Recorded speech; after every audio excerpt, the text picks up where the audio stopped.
नमस्कार दोस्तों, आइए शुरू करते हैं गणित का आज का पाठ जिसका नाम है अनुक्रम तथा श्रेणी।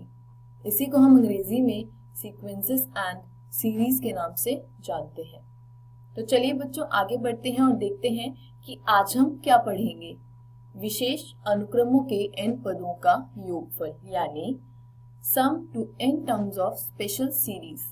तो चलिए बच्चों शुरू करेंगे। विशेष अनुक्रमों के n पदों का योगफल में सबसे पहले हम देखेंगे कि विशेष अनुक्रम होते क्या हैं। जैसे कि आपके सामने दे रखा है एक अनुक्रम 1 जमा 2 जमा 3 ऐसे ही करते हुए जमा n तक। ये क्या है? ये है प्रथम n प्राकृत संख्याओं का योग। आगे बढ़े तो हमने देखा एक और विशेष अनुक्रम 1 का वर्ग जमा 2 का वर्ग ऐसे ही करते हुए जमा करते हम चल रहे हैं n के वर्ग तक यानी nवें पद तक। तो ये क्या है बच्चों? प्रथम n प्राकृत संख्याओं के वर्गों का योग। आगे बढ़ा तो हमने देखा 1 का घन जमा 2 का घन ऐसे ही करते हुए nवें पद तक यानी n का घन लिया गया है जो है प्रथम n प्राकृत संख्याओं के घनों का योग। तो चलिए बच्चों आप अपनी प्रश्नावली में देख सकते हैं किताब खोलकर, उसमें ऐसे ही बहुत सारे विशेष अनुक्रम दे रखे हैं। उदाहरण में भी आपको देखने को मिलेंगे। सभी पर निरंतर अभ्यास करिएगा, लेकिन उससे पहले आइए देखते हैं इस पर आधारित एक उदाहरण। एक श्रेणी दी गई है 5 जमा 11 जमा 19 जमा 29 जमा 41 ऐसे ही आगे बढ़ता जा रहा है। इस श्रेणी के n पदों का हमें योगफल ज्ञात करना है। तो हल इसका हम देखेंगे। बच्चों योगफल जब हम ज्ञात करते हैं तो उसका हमें पता है क्या करना होता है, Sn यानी n पदों का योग। तो हमने 5 जो उसका पहला पद है वहां से जमा करते हुए nवें पद यानी an तक हम लेके गए। अब इसी को हम इस प्रकार भी लिख सकते हैं 5 जमा 11 जमा 19 करते हुए an तक, और उससे पहले हमने 2 पद लिखे an-1 और an-2। अब यदि मैं पहले में से दूसरे को घटा दूं तो हमें क्या मिलेगा बच्चों? बाएं पक्ष में दोनों ही और Sn है तो Sn में से Sn जाएगा तो 0 हो जाएगा, और दाएं पक्ष में हमें मिलेगा 5 जमा 6 जमा 8 ऐसे करके n-1 पद तक, और उसपे से हम घटाएंगे हमारा nवां पद जो कि an है। बच्चों इसको मैंने ब्रैकेट के अंदर क्यों लिखा है? कुछ खास आपको इसमें नजर आ रहा है? बिल्कुल बच्चों, क्यों? क्योंकि ये एक समांतर श्रेणी है। पहला है 6, दूसरा है 8, तीसरा है 10 और चौथा है 12। अब यदि मैं 12 से 10 घटाऊं तो मुझे प्राप्त होगा 2, 10 से 8 घटाऊं तो प्राप्त होता है 2, और 8 से 6 घटाऊं तो प्राप्त होता है 2।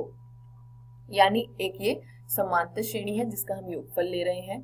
अब देखिए बच्चों दाएं पक्ष में जो an है उसके आगे एक ऋणात्मक चिन्ह है, उसको यदि मैं वाम पक्ष में ले आऊं तो हो जाएगा an बराबर 5, और जो ब्रैकेट में दिया है बच्चों ये समांतर श्रेणी है तो हम यहाँ एक सूत्र का उपयोग करेंगे। जानते हैं आप कौन सा सूत्र है? 2a plus n-1 into D bracket में होता है और बाहर गुना किया जाता है n/2 से। वहां n होता है पदों की संख्या, यहाँ पदों की संख्या है n-1 तो हम n-1/2 क्योंकि पदों की संख्या n-1 है। और जो ब्रैकेट में है बच्चों ये क्या है? 2a, a क्या है? प्रथम पद होता था तो 2 गुना 6 12 जमा होता है n-1, पर यहाँ पदों की संख्या है n-1 तो n-1 उसमें से जब एक घटाएंगे तो होगा n-2, जिसका गुना करेंगे हम सार्व अंतर जो कि 2 दिया गया है। आगे हल करने पे हमें प्राप्त होता है 5 जमा n-1 गुना n जमा 4, जिसको हल करूं तो मिलेगा n² प्लस 3n प्लस 1। इस प्रकार Sn क्या हुआ बच्चों? समेशन k 1 से लेकर n तक a के, यहाँ पर k का मान 1 से लेकर आप n तक रख सकते हैं, तो हमको प्राप्त हुआ है k² प्लस 3k प्लस 1। अब यदि मैं सब में अलग अलग से समेशन डालूं तो k is equal to 1 to n k²। ये क्या है बच्चों? ये है प्रथम n प्राकृत संख्याओं के वर्गों का योग। उसके लिए हमें सूत्र पहले से प्राप्त है, और k तक जो लेंगे बच्चों वो n हो जाएगा, प्रथम n प्राकृत संख्याओं का योग, और n तो आपको वो दे ही रखा है।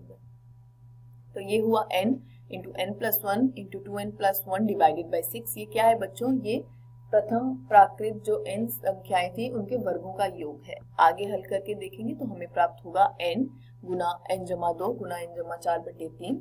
और इसी के साथ बच्चों आज के इस अध्याय को मैं समाप्त करती हूँ। आशा करती हूँ आपको यह पाठ भली भांति समझ आया होगा। घर जाइए, प्रश्नावली में दिए गए प्रश्नों का निरंतर अभ्यास कीजिए। किसी भी प्रकार के संदेह और सहायता के लिए हम हमेशा उपलब्ध हैं। धन्यवाद।